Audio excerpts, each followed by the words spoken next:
training that will strengthen Ukraine's ability to counter Russia's renewed offensive in eastern Ukraine. Since 2021, the United States has committed more than $4.3 billion in security assistance to support Ukraine's armed forces in the face of Russian aggression. And as I have said before, we should not forget the importance of this long-term training relationship. Now, today we're talking about the Florida National Guard, but as you all know better than me, they were preceded by others of their colleagues going back over the last 8 years. And so while we are rightly focused on the security assistance that's going into Ukraine, we shouldn't forget that a big part of Ukraine's soldiers' ability to defend their country as well as they have has been the training that they have gotten over the past 8 years that have really sort of helped transform them off of Soviet doctrine and Soviet-era organization. They have better command and control. They have better battlefield initiative. They have a competent non-commissioned officer corps that is empowered on the field of battle to make tactical decisions. That didn't happen by accident. And so we're grateful to be able to restart some of this training on these key systems that are going forward and to keep improving their battlefield competence. Now, I also have a couple of other schedule items to brief to you. The Japanese Defense Minister Kishi will travel to the United States from May 3rd to the 6th, and he'll have a chance to meet with Secretary Austin on the 4th of May. Items on the agenda, of course, include Ukraine. We were grateful that Japan was represented in that 40-plus meeting, the consultative meeting in Ramstein earlier this week. They'll talk about China, of course, North Korea, and defense cooperation initiatives to strengthen the deterrence and response capabilities of the Japan-U.S. alliance. Kishi will also have a chance to visit the Missile Defense Agency and U.S. Cyber Command to exchange views on ballistic missile defense and cyber cooperation. And then lastly, on Wednesday, the 25th of May, Secretary Austin will travel to Colorado Springs to deliver the commencement address at the Air Force Academy this year. He's very excited to get this opportunity to speak to the cadets as they begin brand new careers as officers in the United States Air Force. And with that, questions. Lita. John, can you flesh out the training decision a little more? This is the same unit that was pulled out, largely other than maybe onesies, twosies that might have swapped, but this is essentially the same unit that got pulled out? That's correct, yeah. They did not leave Europe. Yeah. And then are they doing the bulk of the training, or are they being supplemented by other U.S. forces on some of the other training? And is that multiple locations, or is it consolidated? Can you give us a sense? Sure. My understanding is the bulk of the training on these new systems will be done by the Florida National Guard, but I don't want to preclude the option that on systems coming in that we might provide additional training capabilities that maybe the Florida National Guard doesn't have. So they'll do the bulk of it, but I'm not going to go so far as to say that all of it will be done just by the Florida National Guard. What I can tell you is that we're talking about roughly 3 locations outside of Ukraine, and in this case, we definitely can identify Germany as a site, but there are other sites outside Ukraine, and we're just not at liberty to disclose where they are.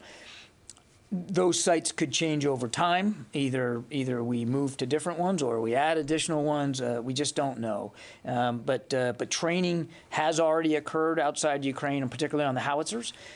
There's another class going on right now on howitzers. In fact, 2 different tranches are being trained on howitzers right now. One of them we can confirm is in Germany. So.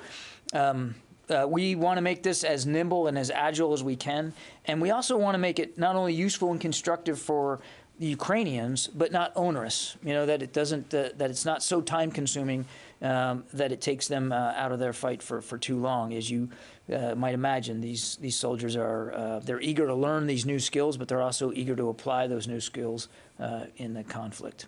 And just one clarification: has that Florida unit been extended? As we know, some have not been redeployed. There's been no extension decision made on the Florida National Guard. As you might recall, Lita, they arrived in Ukraine at the very tail end of last year, early December-ish. So they are still on their original set of orders. Travis. Hi, John. Happy Friday. I wanted to ask you about the former Marine who was killed in Ukraine, Willie Joseph Cancel, if I'm pronouncing his name correctly. But he was reportedly employed by a military contractor. Was that company contracted with the Department of Defense? Not that I'm aware of. Does the Department of Defense have any contractors working in Ukraine? Not that I'm aware of. Yeah, Jen. John, can you enumerate any more of the donations that came out of the conference earlier this week with the 40 nations? Anything else concrete that you can point to? There were some additional contributions, but those nations have decided that it's best for them to either talk about it or not, and so we want to respect that. I mean, the Secretary at his press conference afterward detailed what he could, and again, these are sovereign decisions that we want to be respectful. But the bottom line is, yes, there were additional nations who had additional contributions that they stated that they planned to make. And again, we're going to leave it to them to speak to them. And what more can you tell us about what's happening in Moldova? And can you deter Russia from going into Moldova? What would happen if Russia were to actually move in to that area? So look, we're aware of these explosions that happened in the Transnistria region of Moldova. We do not have much information about what caused those explosions, who was responsible, what the motive was. And look, the farther away we get from them, probably the less fingertip feel we're going to have in terms of what actually happened. We absolutely respect Moldova's sovereignty. We want every other nation in the world to respect it. A Russian general out there claiming that Moldova's next is clearly irresponsible rhetoric. I'm not going to get into hypotheticals about what the Russians will do or won't do, or what the people of Moldova will do. Our focus is on making sure that Ukraine, whose sovereignty actually has been violated by Russia, is able to defend itself against that violation and achieve their own victories on the battlefield. That's where our heads are right now. Anybody else? Phil? You talked about training. Is there any consideration being given to returning some training to inside Ukraine now that diplomats are returning to Ukraine, or is the idea of training inside Ukraine, a non-starter because of the president's guidance against engaging directly with Russians? Right now, Phil, we don't have any plans to return to training inside Ukraine. The training that we'll do will be outside of Ukraine. Now, one thing I will say is we are exploring on some of these systems the possibility of doing virtual training. So where the trainers would be obviously outside Ukraine, but able to communicate with Ukrainian troops inside Ukraine virtually. So that's an option available to us. Hasn't started. We're not doing that right now, but we foresee the possibility on some of these systems where maybe checking in every now and then, familiarization, that kind of a virtual connection is certainly a possibility, but there's no plans right now to put U.S. trainers back on the ground in Ukraine. And also on the training in other parts of Europe, what are the limits of how many Ukrainians you can actually get out of the country and out of the fight to do this training, and how does that affect what systems you really are going to make available? Yeah, it's a great balance that we're trying to strike, Phil. I mean, just take a look at what we've done so far. Relatively small numbers, and again, we're trying to focus this training on individuals who are already familiar with that kind of capability. So, for instance, artillery is a great example. We're not bringing out infantrymen and teaching them how to use our howitzers. We're bringing out a small number of artillerymen because the systems are familiar. It won't be that much of a stretch for them to learn an American howitzer. Training them up, right now it's been 2 tranches of about 50. And again, the numbers were set by the Ukrainians and in concert with them. And they are basically going to be trainers themselves. They'll go back into Ukraine and train their teammates. On the radar systems, the counter-artillery radar and the towed air defense radar system that we're giving them, we're training a small number, less than 20 Ukrainians who, again, already have radar skills, bringing them out for like a week. So we're trying to give them systems, new systems. If we're going to give them new systems, we're trying to give them systems that are roughly akin to what they're used to and won't require an onerous amount of training. And so that's the focus right now. I won't get ahead of decisions going forward, but right now, because they're in such an active fight, we don't want to belabor them with long, complicated training that also requires a high number of personnel, because they are in an active fight right now, and they too are suffering casualties on the battlefield, and we want to be respectful of that. Yeah. Laura. So just on this $33 billion package that the president is sending over, once Congress does approve that, if, does any of this have to be spent by the end of the fiscal year?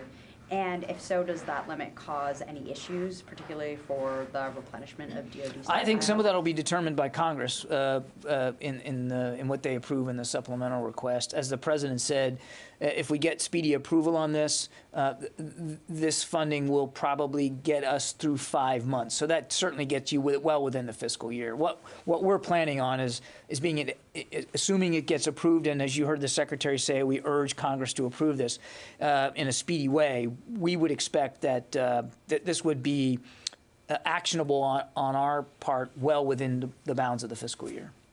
Yeah. And then just as a follow-up, are we going to hear more about the capabilities that we would be transferring to Ukraine with this money? We sure will, yeah, and yeah.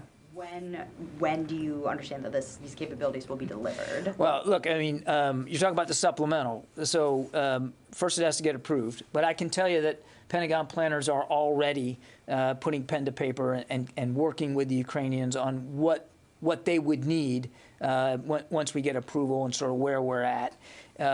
We still have some drawdown authority still available to us as well, but this would be on top of that. So we're already started thinking that through with the Ukrainians. And as for speed, Laura, again, it would depend on what goes into the package, how fast you can get it there. But I would tell you, I mean, just look at what we were able to do with the howitzers, which was a brand new capability we gave them in just the previous 2 presidential drawdown packages within just the last couple of weeks. And in some cases, not in every case, but in some cases, from the time the president signed the authorization to the moment howitzers started showing up in the region was only about 48 hours. And then 24 hours or so after that, actually showing up in Ukraine. And so over the last 2 packages, that's 90 howitzers between PDA 7 and 8. And of those 90, more than half of them are in Ukraine as we speak. And those trainers that just finished the week-long course were able to fall right in on top of equipment that was waiting for them. I mean, that's just an incredible rate of effectiveness and efficiency in terms of getting them there. It's a long answer to a very good question. What I would say is, just to wrap it up, whatever goes in these future aid packages, I can assure you that we will work with lightning speed to get them there as fast as possible. Yeah, Rio. Thank you. I want to ask you about the Secretary's meeting with the Japanese counterpart Kishi next week. Is the Secretary going to discuss any concrete steps to maintain peace and stability over the Taiwan Strait?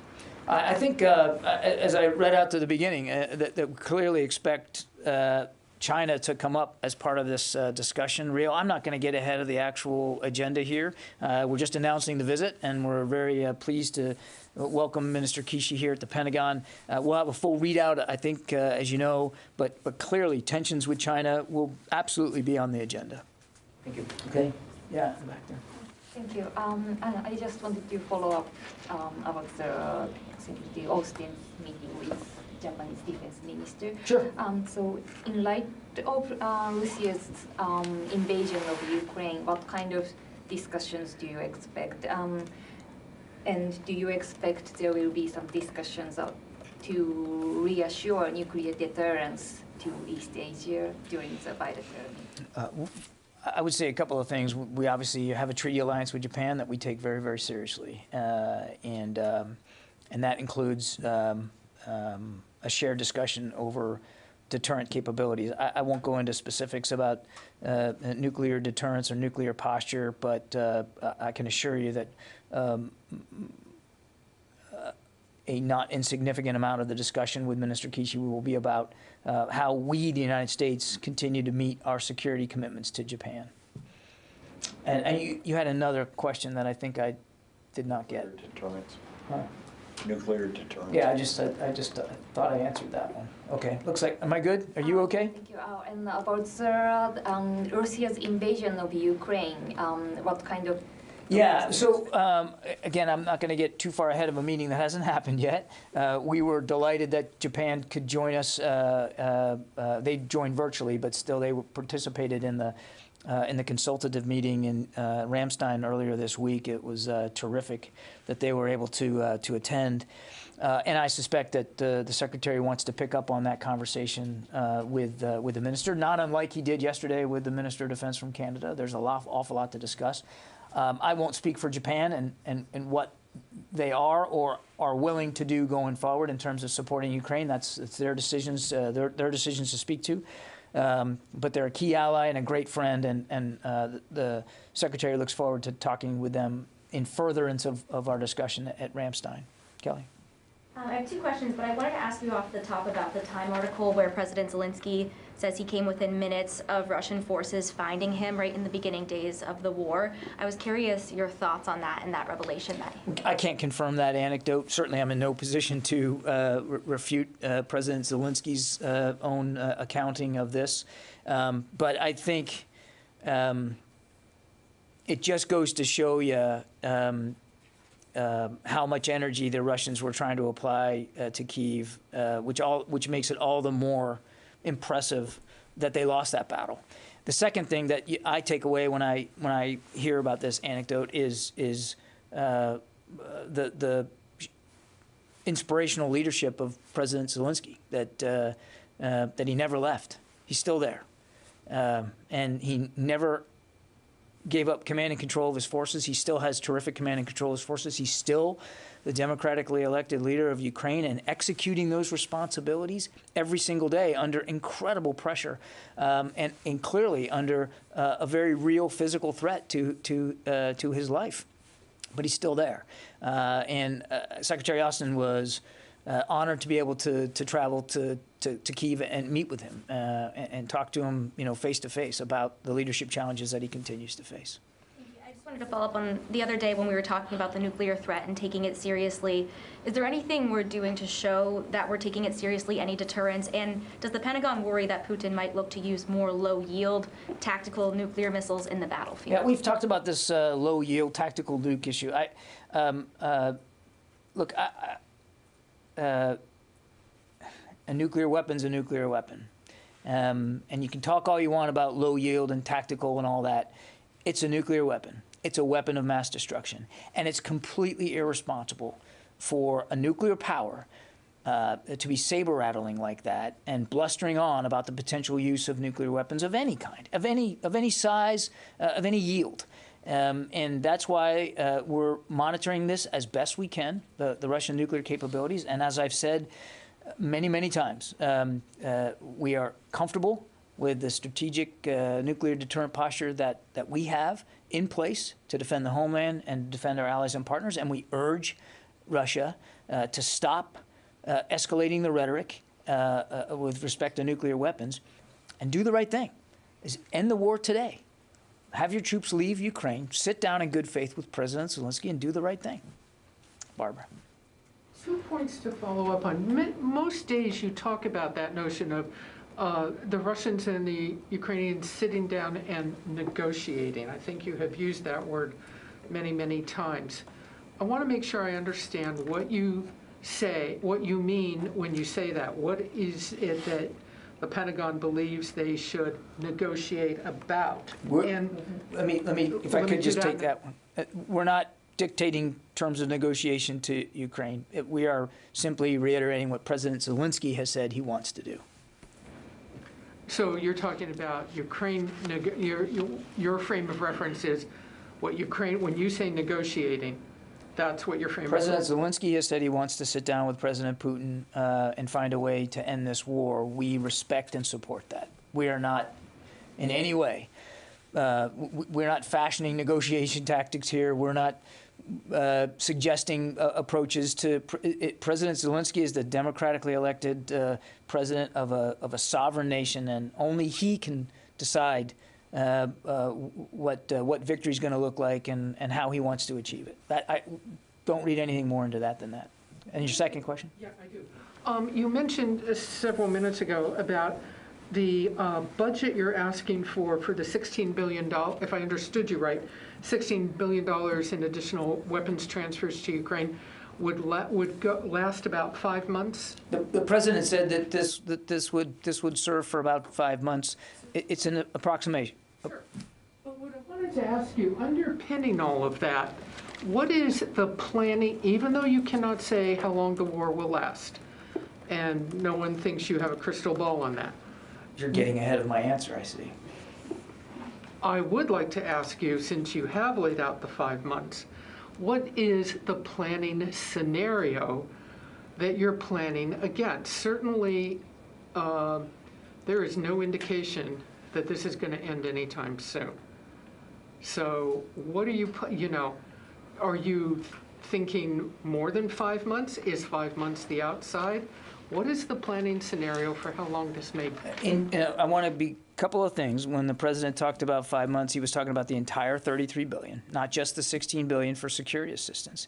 We're not putting a time horizon on the specific security assistance that we supply Ukraine. When we get the authority, we source it, and we get it there. And we've been getting it there in record time. And we are talking to the Ukrainians literally every day about their consumption rate, about how fast they're working their way through some of these. Some systems, some munitions they work through very, very quickly, others not so much. I mean, 50 million rounds of small arms ammunition, and they still tell us that that's probably one of the most critical things that they need, small arms ammunition, because they're using it literally every day. So their consumption rates are different, and it's going to change from day to day given on what resistance they're offering the Russians. So we're not scoping it out by the calendar, Barb. I mean, we are scoping it out by the consumption rate and the needs of the Ukrainians, and that's why we continue. You've seen us now, several packages. The quantities change, the capabilities change, given the situation in Ukraine and our conversations with them. So just to be clear, U.S. military assistance goes until there is a peace agreement.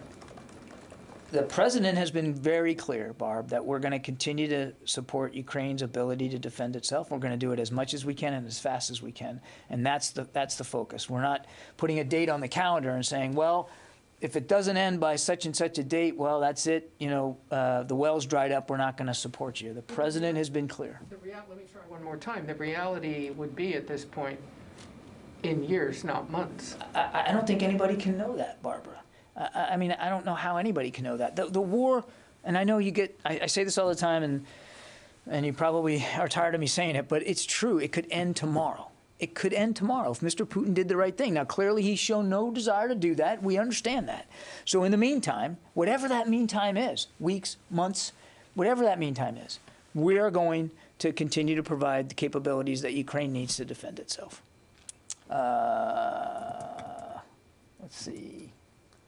I need my glasses. Oh, Sylvie. Hello, John. Thank you. I have a question about Secretary Austin said that U.S. wants to see the Russian military power degraded for the long term. So how can this happen, and what is the U.S. doing to make it happen? What he said was, we wanted to see a weakened Russia. That is what he said. And he had an opportunity to talk about it again in Ramstein. I can't really say it any better than he did. I would certainly refer you back to the transcript of that press conference. But in a nutshell, his point was, and this has always been, from the outset of this war, it has been administration policy to not allow Russia to be in a position to do this again. That is what he was talking about. And they are already a weaker military. They have suffered thousands of casualties. They have lost airplanes. They have lost tanks. They have certainly lost battles, and they are certainly a weaker military than they were 64 days ago. No question about it. We don't want to see them be able to restore that kind of aggressive power again and do this kind of thing to another neighbor. And the bottom line is, and again, we've been saying this from the very beginning, that this should not be cost-free for Mr. Putin. He should suffer consequences. And quite frankly, he has, not only on the battlefield, but as an economy. And the export controls, the sanctions that are in place, they have already affected his ability to regenerate some of his military capability. We talked about precision-guided munitions the other day. It's a great example. He's struggling now to get components for some of those munitions. And we're already starting to see in Mariupol, which they continue to bomb, an increasing reliance on non-precision-guided munitions. So that is all accounting for a weaker Russia. I think we can all agree that we don't want, or at least we all should agree, that we don't want Mr. Putin to be in the same position going forward than he found himself in late February when he was able to launch this unprovoked invasion. Jared Suba from Al Monitor. Sylvie, do you want to go ahead? I think Sylvie had a further follow-up. Thank you, Jared. Yes, I had a follow-up. Is the fear of Putin using nuclear weapon overblown? Overblown? Overblown. When you have a nation the size of Russia, with a nuclear arsenal that their size and capability, and a leader that's clearly as belligerent as Vladimir Putin, we have to take seriously the escalatory rhetoric that he and his leaders have been using lately. It would be, as irresponsible as it is for him to use that rhetoric, it would be equally irresponsible for us not to take it seriously. And so we do. And we monitor the capabilities as best we can. And if we have to make changes, we will. As I said, we have seen no reason to change our nuclear strategic deterrent posture at this time. Let's see, Jared, yeah, over to you. Hi, John, thanks. Just a question about the Ramstein meeting. There were a handful of Middle Eastern allies invited, I think Qatar, Jordan, Israel, Morocco, and Tunisia. Just wondering the specific reason for inviting these allies. You know, what is the department hoping they can contribute, and why were some other major U.S. partners from that region left off the list? Thanks. There was, it wasn't it's not about leaving folks off. There were a lot of invites. We gave you the list of those who accepted, and we'll let those nations who may have been invited and didn't accept, they can speak for themselves. The list we put out was the list of the countries that accepted our invitation, and we were grateful for their participation. I think there's two things here. One, the broad invite list was a statement of the mere fact that this has the attention of the international community, not just NATO, and not just nations in the European theater who are not in NATO. It has the attention of the entire world. And that was represented clearly if you looked at those 40 countries, from, as you said, the Middle East, Jared, all the way to the Indo-Pacific. So it's a representation of the interest and the concern of so many nations. It's also a representation of the fact that we recognize some of these nations have expressed in various forms an interest to help. And some of that help will be in terms of capabilities that they have, systems that they have that the Ukrainians might be able to benefit from. Could just be financial contributions, but every nation that was there, the Secretary said it best. You wouldn't come to a meeting like that if you didn't care about Ukraine, and that's really what was driving the list of attendees. Each nation, I think, should speak for themselves about what drove them to attend that meeting, and so many, the majorities you saw were actually in person. They traveled a long way to be. To be with us in Germany. And each nation, I think, should speak for what drove them to do that. But the bottom line is they were there. And they were there because they cared. They were there because they're concerned about Mr. Putin and his war of choice. And they were there because they had a genuine interest in exploring ways they could contribute. Okay. I can take a couple more. It's a Friday. Go ahead. Question for you on Mr. Putin himself. Is it still the Pentagon's assessment that he's being deceived by his advisors? And also, have you seen any signs of growing dissension in either important government ranks in Russia or from Russian elites to his actions in Ukraine? It's not entirely clear how truthful the information is that Mr. Putin is getting. We did have some indications earlier that he wasn't necessarily getting an accurate picture. I can't update you on that. I don't know what his briefings are like and who's briefing him and what information he's getting. Clearly, he messages. Anyway, I can't speak for what's in his head, but he's messaging that that he is going to achieve military outcomes in the Donbass and in the south, specifically the Donbass, and he's got some bizarre messaging about Nazis in Ukraine, and he's got even more bizarre messaging about how this is the United States versus Russia or the West versus Russia. It's not. Russia's the aggressor. They're the ones that started this war in Ukraine. But how much information he gets that's informing some of these ridiculous claims, I can't say. And I'm sorry, you had another question, didn't you? Just basically any dissent from important government. Nothing that we can speak to or that we've seen. What we have seen are continued indications at lower levels in the Army of poor morale, discouragement, lack of unit cohesion. I mean, this is an army that, writ large, across the entire Russian army, is about 40% conscripts, and they've just now put a bunch more fresh conscripts into the fight. And what we're seeing is, they tend to have high morale going in. First contact with the enemy, that morale is shattered. And so we continue to see problems at the unit level, anecdotally. I can't say every single unit, but anecdotally, some unit cohesion issues that they still haven't been able to solve. But at the senior levels, I just don't have any information to speak to that. Phil? Putting aside whether you agree with his logic, do you believe that Putin is a rational actor? I'm not a psychologist. Barely got a history degree from the University of South Florida. I'm not going to go into the psychology of Vladimir Putin. It's hard to look at what he's doing in Ukraine, what his forces are doing in Ukraine, and think that any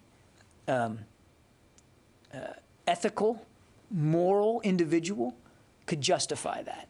It's difficult to look at the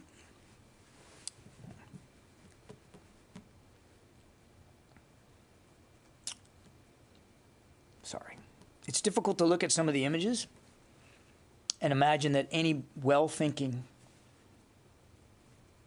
serious, mature leader would do that. So I can't talk to his psychology, but I think we can all speak to his depravity. Barbara. I want to follow up on that exactly. You've just used a series of words that I don't think we have heard you specifically use before. Depravity, ridiculous, bizarre, belligerent.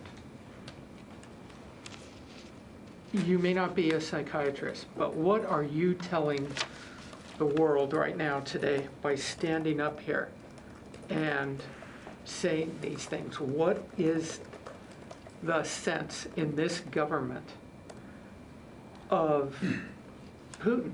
You have just, and you've been in the military a long time, you've seen a lot. You don't usually publicly react to these very difficult images. You've used extraordinary words here today, starting with depravity. What does this government think Vladimir Putin's mental state is, physical state, psychological state? Something's leading you today to use these series of words. I can't speak for the entire U.S. government. I speak for the Defense Department, and I didn't mean to get emotional. I apologize for that. I don't want to make this about me, but I've been around the military a long, long time, and I've known friends who didn't make it back. It's just hard. It's hard for all of you, particularly you. You all have people there who are seeing this and bringing these images back. It's just difficult to look at that, and it's hard to square his, let's just call it what it is, his BS, that this is about Nazism in Ukraine, and it's about protecting Russians in Ukraine, and it's about defending Russian national interests, when none of them were threatened by Ukraine. It's hard to square that rhetoric by what he's actually doing inside Ukraine to innocent people, shot in the back of the head, hands tied behind their backs, women, pregnant women being killed, hospitals being bombed. I mean, it's just unconscionable. And I don't know. I don't have the mental capacity to understand how you connect those two things. It's just beyond me. But I'm just a spokesman, Barb. I'm not qualified to make an assessment one way or the other. And I do apologize for injecting my personal perspective here. We anticipate you are very professional on this podium and nothing else. But can you tell us, can you just peel one layer back, if possible? The U.S. government, the military intelligence, always has assessments on foreign leaders. This is a known fact. Is there anything you can tell us that you might be able to share to help people understand what is Putin's state of mind? I think, look, again, not a psychological expert. I'm not going to get into individual intelligence assessments. I think we're certainly working under an assumption that Mr. Putin was capable of pursuing what he believed Russia's national interest to be with cold steel and with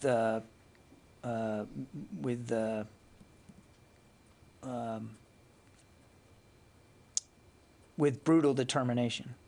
I think we all understood that. I don't think we fully appreciated the degree to which he would visit